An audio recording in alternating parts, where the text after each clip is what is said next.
Bismillahirrahmanirrahim. Assalamu alaikum to all my dear students. Welcome back to Bikaland School and Academy. Today we will learn about the class 10 chapter 14 topic diffusion 14.7. जैसे कि students हम पहले पिछला हमारा previous topics था gas laws के बारे में, बॉयल्स लॉ, चार्ल्स लॉ और एवोगैड्रोस लॉ के बारे में. आज का ही हमारा नेक्स्ट टॉपिक है डिफ्यूजन के बारे में. आई होप सो के प्रीवियस क्लासेस के अंदर भी आपने डिफ्यूजन के बारे में कुछ थोड़ी बहुत हाव नाव आपके पास मौजूद होगी. तो आज थोड़ी सी इसकी मजीद तफसील को जानते हैं. तो चलिए समझते हैं डिफ्यूजन क्या है.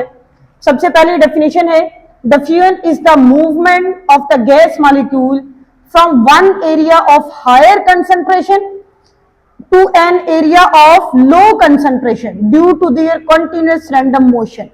जैसे कि हम पहले ही गैस फेजेस के बारे में, स्टेट ऑफ मैटर्स के बारे में हम पढ़ चुके हैं कि गैस के जो पार्टिकल्स होते हैं ये रैंडम मूवमेंट करते हैं. हमेशा ये बेतरतीबी हरकत में होते हैं, ये अपनी जगह पर फिक्स नहीं होते, ये फ्री मूव करते हैं.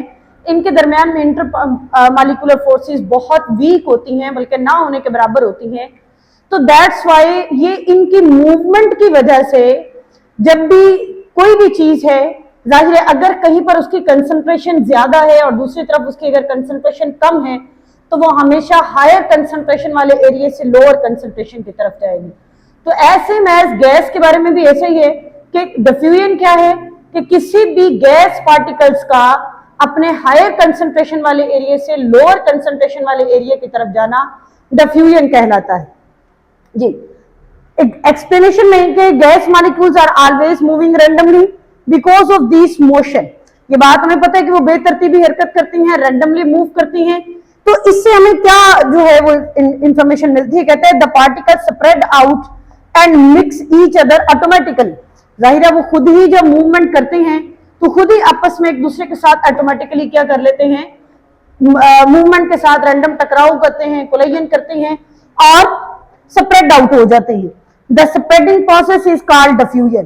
तो ये जो उनका स्प्रेड होना है बेसिकली इसी का नाम डिफ्यूजन है. यानी वो हायर कंसंट्रेशन से लोअर कंसंट्रेशन की तरफ जाते हैं और वो ऑटोमेटिकली खुद ही क्या होते जाते हैं, स्प्रेड आउट होते जाते हैं. इसी का नाम ही डिफ्यूजन है.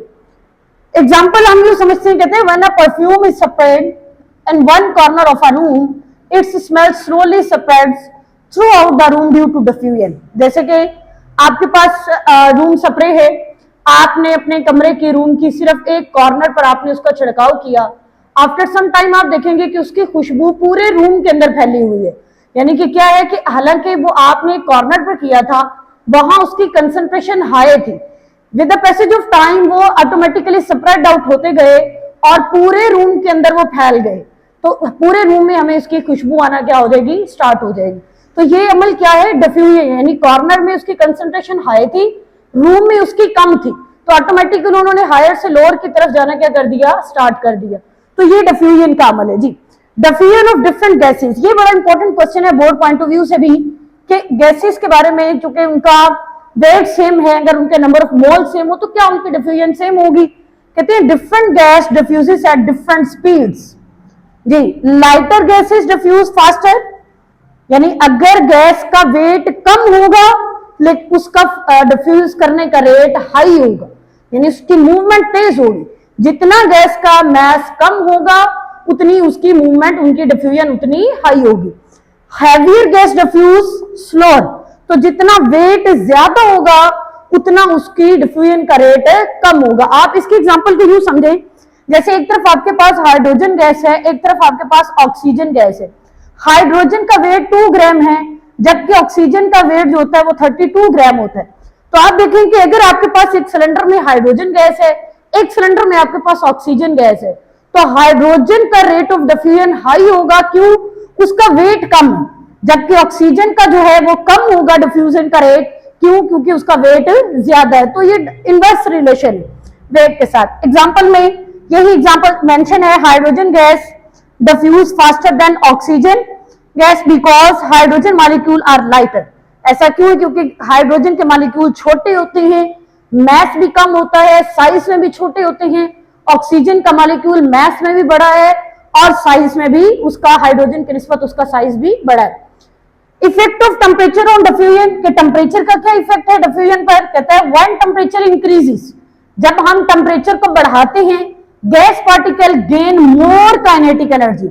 ये हम पिछले पूरे चैप्टर में एक ही बात बार बार पढ़ते आ रहे हैं कि जब हीट को हम बढ़ाते हैं तो मॉलिक्यूल्स के दरमियान की काइनेटिक एनर्जी बढ़ती है।